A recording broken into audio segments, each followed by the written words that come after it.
So guys, andito tayo ngayon sa Honda Flagship Parañaque, part 2 ng CVT cleaning, ADV.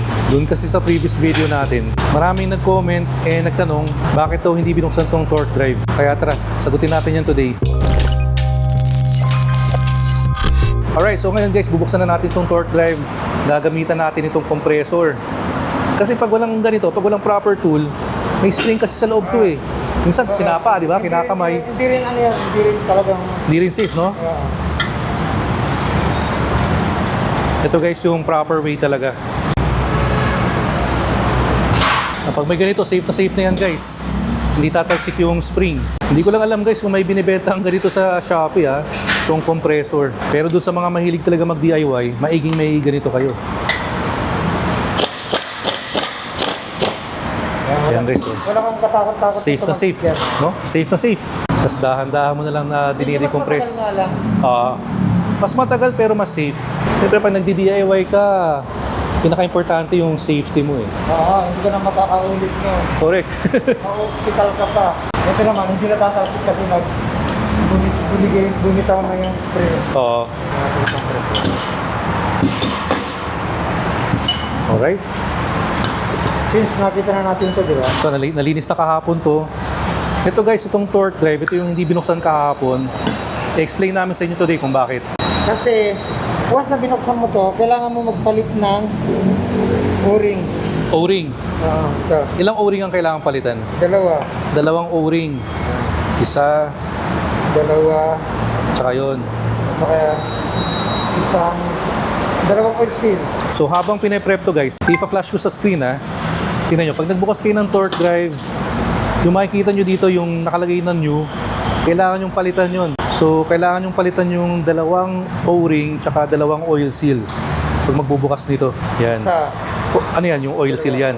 Dalawang oil seal. Ayun, yun yung pangalawang O-ring guys. Pero since wala pa namang 3,000 kilometers tong ADV natin, kung hindi pa naman kailangan palitan nyo sa atin. Once kasi na itong O-ring, hindi pa pwedeng madapian to ng chemical. Oo.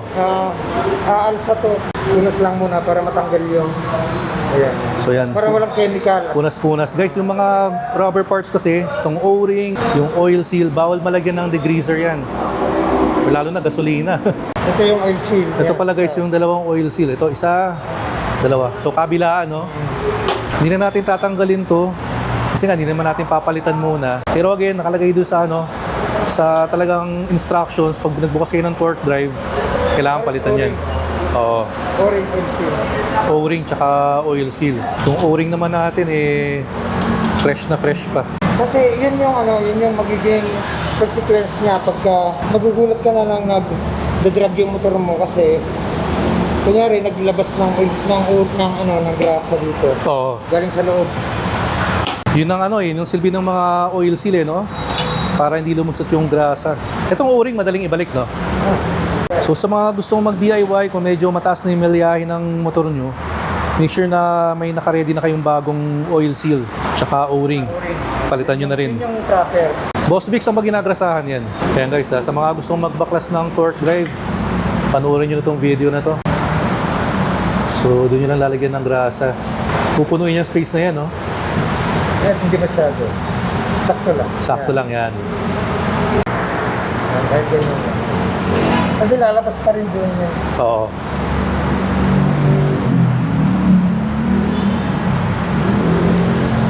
Since wala din tayo nung yung parang sirin na panggrasa sa panggrasa mo dun sa loob dito, pwede rin kamayin kasi walang yung excess, tatanggalin mo na lang. Okay. So pati sa loob guys gagrasahan nyo. Pero yung excess, tatanggalin na lang. May mga lumalabas. Ayan.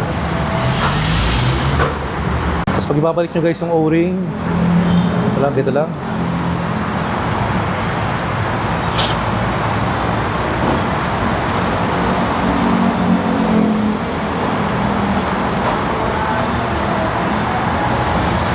Make sure lang na pumasok sa kanal. Yun.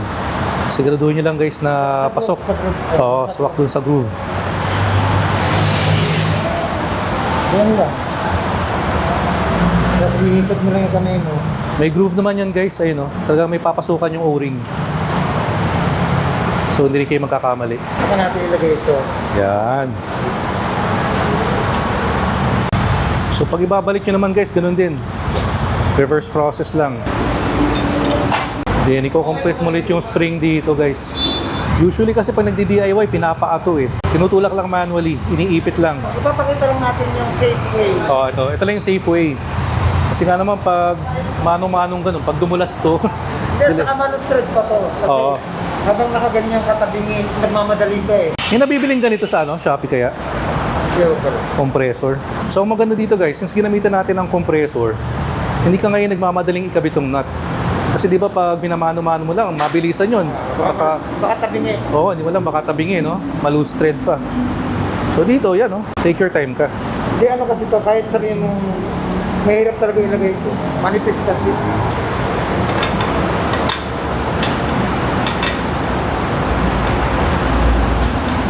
Anong torque spec nito, boss? Ilang newton meters? 54. 54. So 54 newton meters to guys. So to guys, pwede nyo grasahan ng konti lang. Hindi na kailangang damihan yan kasi meron na doon sa loob eh.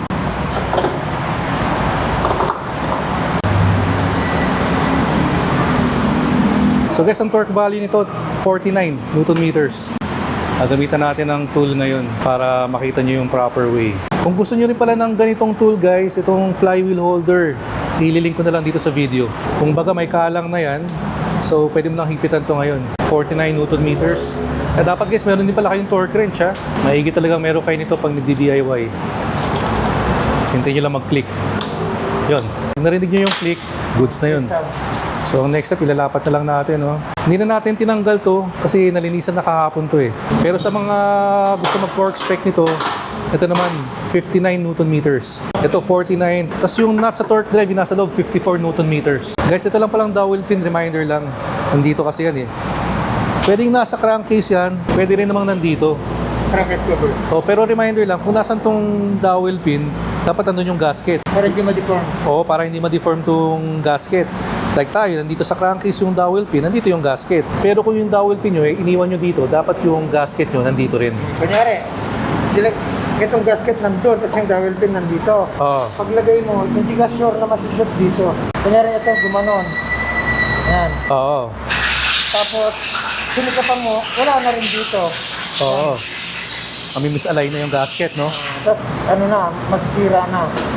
So guys, napakaliit na bagay pero ang importante, no? Para siguradong aligned yung gasket nyo. Ayan, okay na. Goods na ulit. Ito na guys, balik na natin yung mga bolt. Pihitin nyo lang muna gamit kayo ng T-wrench bago nyo i-torque spec. Doon din pala sa mga wala pang T-wrench, ililink ko na lang sa video to. Yung nabili ko, 5 piraso na. Kompleto na ng sukat. Murang-mura lang. Isang torque value nito guys, ano lang? 10 newton meters. So, ang sarap pag meron kang torque wrench, eh, no? Kapihit-pihit ka lang, eh, no? Para maset mo yung tamang higpit. So, guys, so nakita nyo yun. 10 newton meters. Yun. Pag narinig nyo yung click, okay na yun. Ganun. Ganun lang kasimple.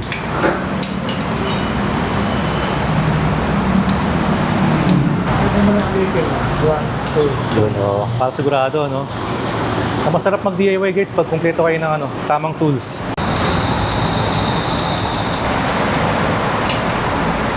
And make sure meron din kayong high temp grease pala kung magdi-DIY kayo. Tapos guys, dito sa cover ng crankcase cover, itong itim, yung may Honda, 10 newton meters din yan. So, kamayin nyo lang muna, hand tight. Yan, yun na. Yan lang kasimple. May nabili akong torque wrench. Post ko na lang dito. Talagang pang motor din yun. Hey guys, napakasarap mag-DIY ng sarili nyong motor pag meron kayong mga tools talaga. Kung susunod natin video, ako na yung gumagawa niyan. Pero kung hindi naman kayo mahilig mag-DIY, pwede nyo dalhin na lang dito sa Honda Flagship Paranaque. Dito nyo na ipatira. 400 pesos yung CVT cleaning nila dito. Ito pala guys, sa mga nagtatanong kung ano to, IoT BX tong motorcycle dashcam natin. Kaya hindi na ako naglalabas ng phone kung gusto ko mag-Waze. May rear camera na rin yan. May front camera, and meron na rin TPMS. So, kita ko at all times yung tire pressure ng ADV. Yan, naka-ano na rin yan. Apple CarPlay. So, pwede na ako mag-Waze, Google Maps, Spotify, Messages. Pero kung Android user ka naman, ano rin to, may Android Auto. And yung IoT BX pala natin, meron na rin kasamang radar yung kinuha natin. So, merong blind spot detection. Sarap sa pakiramdam pag ano, no? May-maintain mo ng maayos yung motor mo. Alright guys, sa mga naghahanap ng Click 125 V4, may bagong dating dito. Ito, Smart Edition na metallic gray. Ito yung matte brown. And meron din namang standard. Itong black tsaka white. Ito 160. Ito naman, nakita nyo na dati ito eh. ADV 160. Road sync to, no? Road sync pala. So 160 road sync guys, merong available dito isa. And ADV 350. Kaya marami dito guys. So sa mga naghahanap, punta lang kayo dito sa Honda Flagship Parañaque. So again guys, sa mga gusto magpa-service ng motor nila, pwede dito sa Honda Flagship Parañaque. Pasya lang kayo. Boss Vic, maraming salamat. Ingat. Oo. Magkano ba tama ko? Oo. Alright.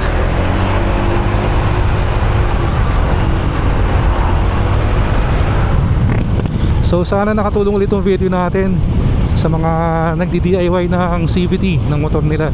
So kung talagang tipong by the book, yung pagbabasihan yung manual ni Honda. So pag nagbukas ka ng torque drive, nakalagay doon kailangan talaga magpalit ng O-ring tsaka ng oil seal.